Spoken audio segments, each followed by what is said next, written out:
بسم اللہ الرحمن الرحیم۔ السلام علیکم ورحمۃ اللہ وبرکاتہ۔ دوستوں، ایسی ویڈیوز دیکھنے کے لیے اور سچے واقعات سننے کے لیے ہمارے چینل کو سبسکرائب ضرور کریں۔ ایک روز حضور نبی کریم صلی اللہ علیہ وسلم خانہ کعبہ میں نماز پڑھ رہے تھے کہ ابو جہل آپ کے پاس آیا اور بولا، کیا میں نے آپ کو اس سے منع نہیں کیا تھا؟ آپ جانتے نہیں میں سب سے بڑے گروہ والا ہوں۔ اس پر سورہ علق کی آیت 17-18 نازل ہوئیں۔ ترجمہ: سو یہ اپنے گروہ کے لوگوں کو بلا لے، اگر اس نے ایسا کیا تو ہم بھی دوزخ کے پیادوں کو بلا لیں گے۔ حضرت ابن عباس رضی اللہ عنہ فرماتے ہیں، اگر ابو جہل اپنے گروہ کو بلاتا تو اللہ تعالیٰ کے عذاب کے فرشتے اسے پکڑ کر تہس نہس کر دیتے۔ ایک روز ابو جہل حضور نبی کریم صلی اللہ علیہ وسلم کے سامنے آیا اور آپ سے مخاطب ہوا، آپ کو معلوم ہے میں بطحہ والوں کا محافظ ہوں اور میں یہاں ایک شریف ترین شخص ہوں۔ اس وقت اللہ تعالیٰ نے سورہ دخان کی آیت 49 نازل فرمائی۔ ترجمہ: چخ تو بڑا معزز مکرم ہے۔ آیت کا یہ جملہ دوزخ کے فرشتے ابو جہل کو ڈالتے وقت پھٹکارتے ہوئے کہیں گے۔ ابو لہب بھی حضور اکرم صلی اللہ علیہ وسلم کی اجارثانی میں آگے تھا۔ نبی کریم صلی اللہ علیہ وسلم کی تبلیغ میں رکاوٹیں ڈالتا تھا۔ آپ صلی اللہ علیہ وسلم کو برا بھلا کہتا تھا۔ اس کی بیوی ام جمیل بھی اس کے ساتھ شامل تھیں۔ وہ جنگل سے کانٹے دار لکڑیاں کاٹ کر لاتی اور نبی کریم صلی اللہ علیہ وسلم کے راستے میں بچھاتی۔ اس پر اللہ تعالیٰ نے سورہ لہب نازل فرمائی۔ اس میں ابو لہب کے ساتھ اس کی بیوی کو بھی عذاب کی خبر دی گئی۔ وہ غصے میں آگ بگولا ہو گئی، پتھر ہاتھ میں لیے آپ صلی اللہ علیہ وسلم کی طرف بڑھی۔ اس وقت آپ صلی اللہ علیہ وسلم کے ساتھ ابو بکر صدیق رضی اللہ عنہ تھے۔ انہوں نے ابو لہب کی بیوی کو آتے دیکھا تو فرمایا، اللہ کے رسول، یہ عورت بہت زبان دراز ہے، اگر آپ یہاں ٹھہرے تو اس کی بدزبانی سے آپ کو تکلیف پہنچے گی۔ ان کی بات سن کر حضور نبی کریم صلی اللہ علیہ وسلم نے فرمایا، ابو بکر، فکر نہ کرو، وہ مجھے نہ دیکھ سکے گی۔ اتنے میں ام جمیل نزدیک پہنچ گئی۔ اسے وہاں صرف ابو بکر صدیق رضی اللہ عنہ نظر آئے۔ وہ آتے ہی بولی، ابو بکر، تمہارے دوست نے مجھے جلیل کیا ہے، کہاں ہے تمہارا دوست جو شعر پڑھتا ہے؟ ابو بکر بولے، کیا تمہیں میرے ساتھ کوئی نظر آ رہا ہے؟ کیوں، کیا بات ہے؟ مجھے تو تمہارے ساتھ کوئی نظر نہیں آ رہا۔ انہوں نے پوچھا، تم ان کے ساتھ کیا کرنا چاہتی ہو؟ جواب میں اس نے کہا، میں یہ پتھر اس کے منہ پر مارنا چاہتی ہوں۔ اس نے میری شان میں ناجیبہ شعر کہے ہیں۔ وہ سورہ لہب کی آیت کو شعر سمجھ رہی تھی۔ اس پر انہوں نے کہا، نہیں، اللہ کی قسم، وہ شاعر نہیں ہیں، وہ تو شعر کہنا جانتے ہی نہیں، نہ انہوں نے تمہیں ذلیل کیا ہے۔ یہ سن کر وہ واپس لوٹ گئی۔ بعد میں ابو بکر صدیق رضی اللہ عنہ نے آپ صلی اللہ علیہ وسلم سے پوچھا، اے اللہ کے رسول، وہ آپ کو دیکھ کیوں نہیں سکی؟ آپ نے ارشاد فرمایا، ایک فرشتے نے مجھے اپنے پروں میں چھپا لیا تھا۔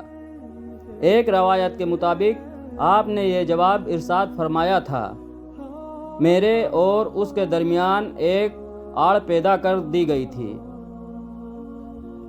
ابو لہب کے ایک بیٹے کا نام عتبہ تھا اور دوسرے کا نام عتیبہ تھا۔ اعلان نبوت سے پہلے رسول کریم صلی اللہ علیہ وسلم نے اپنی دو بیٹیوں حضرت رقیہ اور حضرت ام کلثوم رضی اللہ عنہا کا نکاح ابو لہب کے ان دونوں بیٹوں سے کر دیا تھا۔ یہ صرف نکاح ہوا تھا، ابھی رخصتی نہیں ہوئی تھی۔ اسلام کا آغاز ہوا اور سورہ لہب نازل ہوئی۔ تو ابو لہب نے غصے میں آ کر اپنے بیٹوں سے کہا، اگر تم محمد کی بیٹیوں کو طلاق نہیں دو گے تو میں تمہارا چہرہ نہیں دیکھوں گا۔ چنانچہ ان دونوں نے انہیں طلاق دے دی۔ دیکھا جائے تو آپ صلی اللہ علیہ وسلم کی بیٹیوں کے لیے اس میں حکمت تھی، گویا اللہ تعالیٰ نے چاہا کہ یہ پاک صاحبزادیاں عتبہ اور عتیبہ کے یہاں نہ جا سکیں۔ یہ رشتہ اسلام دشمنی کی بنیاد پر ختم کیا گیا، یعنی آپ دونوں چونکہ نبی کریم صلی اللہ علیہ وسلم کی صاحبزادیاں تھیں، اس لیے یہ قدم اٹھایا گیا۔ اس موقع پر عتیبہ نبی اکرم صلی اللہ علیہ وسلم کی خدمت میں حاضر ہوا اور اس نے آپ کی شان میں گستاخی کی۔ آپ صاحبزادیوں کی وجہ سے پہلے ہی غمگین تھے۔ ان حالات میں آپ نے اس کے حق میں بددعا فرمائی، اے اللہ، اس پر اپنے کتوں میں سے ایک کتا مسلط فرما دے۔ عتیبہ یہ بددعا سن کر وہاں سے لوٹ آیا۔ اس نے اپنے باپ ابو لہب کو سارا حال سنایا۔ اس کے بعد دونوں باپ بیٹا ایک قافلے کے ساتھ ملک شام کی طرف روانہ ہو گئے۔ راستے میں یہ لوگ ایک جگہ ٹھہرے، وہاں قریب ہی ایک راہب کی عبادت گاہ تھی۔ راہب ان کے پاس آیا، اس نے انہیں بتایا، اس علاقے میں جنگلی درندے رہتے ہیں۔ ابو لہب یہ سن کر خوف زدہ ہو گیا۔ نبی کریم صلی اللہ علیہ وسلم کی بددعا یاد آ گئی۔ اس نے قافلے والوں سے کہا، تم لوگ میری حیثیت سے باخبر ہو اور یہ بھی جانتے ہو کہ میرا تم پر کیا حق ہے۔ انہوں نے ایک زبان ہو کر کہا، بے شک ہمیں معلوم ہے۔ ابو لہب یہ سن کر بولا، تب پھر تم ہماری مدد کرو، میں محمد کی بددعا کی وجہ سے خوف زدہ ہو گیا ہوں، اس لیے تم لوگ اپنا سامان اس عبادت گاہ کی طرف رکھ کر اس پر میرے بیٹے کا بستر لگا دو اور اس کے چاروں طرف تم لوگ اپنے بستر لگا لو۔ ان لوگوں نے ایسا ہی کیا۔ یہی نہیں، انہوں نے اپنے چاروں طرف اپنے اونٹوں کو بھی بٹھا دیا۔ اس طرح عتیبہ ان سب کے عین درمیان میں آ گیا۔ اب وہ سب اس کی پاسبانی کرنے لگے۔ ان تمام احتیاطی تدابیر کے باوجود حضور نبی کریم صلی اللہ علیہ وسلم کی پیش گوئی پوری ہو گئی۔ نصف رات کے قریب ایک شیر وہاں آیا اور سوئے ہوئے لوگوں کو سونگھنے لگا۔ ایک ایک کو سونگھتے ہوئے وہ آگے بڑھتا رہا، یہاں تک کہ وہ لمبی چھلانگ لگا کر عتیبہ تک پہنچ گیا۔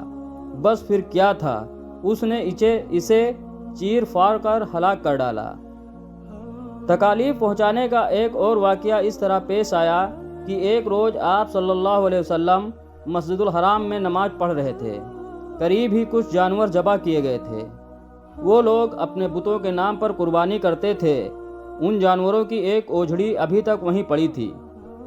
ایسے میں ابو جہل نے کہا، کیا کوئی شخص ایسا ہے جو اس اوجھڑی کو محمد کے اوپر ڈال دے؟ ایک روایت کے مطابق کسی نے کہا، کیا تم یہ منظر نہیں دیکھ رہے ہو؟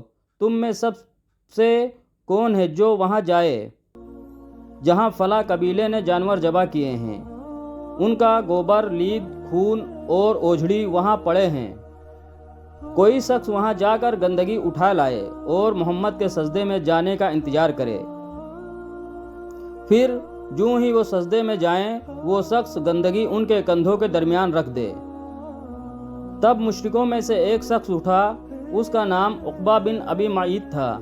یہ اپنی قوم میں سب سے زیادہ بدبخت تھا۔